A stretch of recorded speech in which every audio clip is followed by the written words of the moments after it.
हालिया संपन्न हुए लोकसभा चुनावों के बाद सीतापुर और उसके आसपास के इलाकों में सत्तारूढ़ भारतीय जनता पार्टी कमजोर हो गई है। कुछ नेता सरकार का हिस्सा थे तो कुछ शीर्ष संगठन का, लिहाजा अपनी अपनी जगह पर उनकी धमक बरकरार थी। लेकिन इस लोकसभा चुनाव में पार्टी के यह सब कद्दावर नेता पराजित हो गए हैं।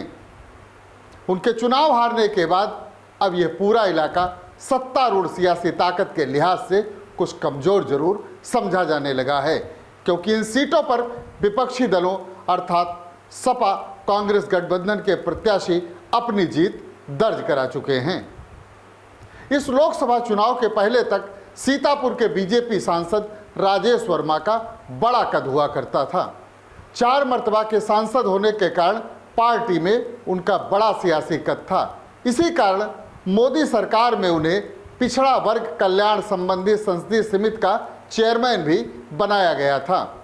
इसी प्रकार जनपद की सिधौली विधानसभा सीट से जुड़ी मोहनलालगंज संसदीय सीट के सांसद कौशल किशोर भी केंद्र सरकार में राज्य मंत्री के महत्वपूर्ण ओहदे पर रहे, लेकिन इस बार के चुनाव में उन्हें भी शर्मनाक पराजय का सामना करना पड़ा। जनपद की महोली और हरगांव विधानसभा सीट जोड़कर बनी धौरारा संसदीय सीट की सांसद रेखा वर्मा भी भाजपा संगठन की राष्ट्रीय उपाध्यक्ष और उत्तराखंड की प्रभारी थी। इस चुनाव में रेखा वर्मा को समाजवादी पार्टी के आनंद भदौरिया के हाथों पराजय का स्वाद चखना पड़ा। इस तरह सांसदी तो उनके हाथों से चली ही गई है, संगठन का पद भी कितने दिन तक उनके पास रहता है यह देखने वाली बात होगी। यह तो रही सीतापुर जिले की बात। सीतापुर से एकदम सटे पड़ोसी जनपद लखीमपुर खीरी के सांसद अजय मिश्रा टेनी भी केंद्र सरकार में गृह राज्य मंत्री जैसे महत्वपूर्ण पद पर थे। सिख और किसानों के तमाम विरोधों के बावजूद पार्टी ने उन्हें इस बार भी टिकट दिया, लेकिन विरोध की आंधी में उनके तंबू भी उखड़ गए और उन्हें भी पराजय का सामना करना पड़ा।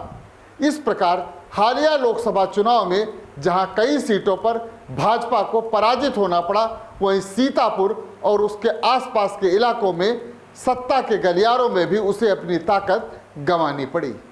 आप हमारे YouTube चैनल UB TV को लाइक और सब्सक्राइब करें। धन्यवाद।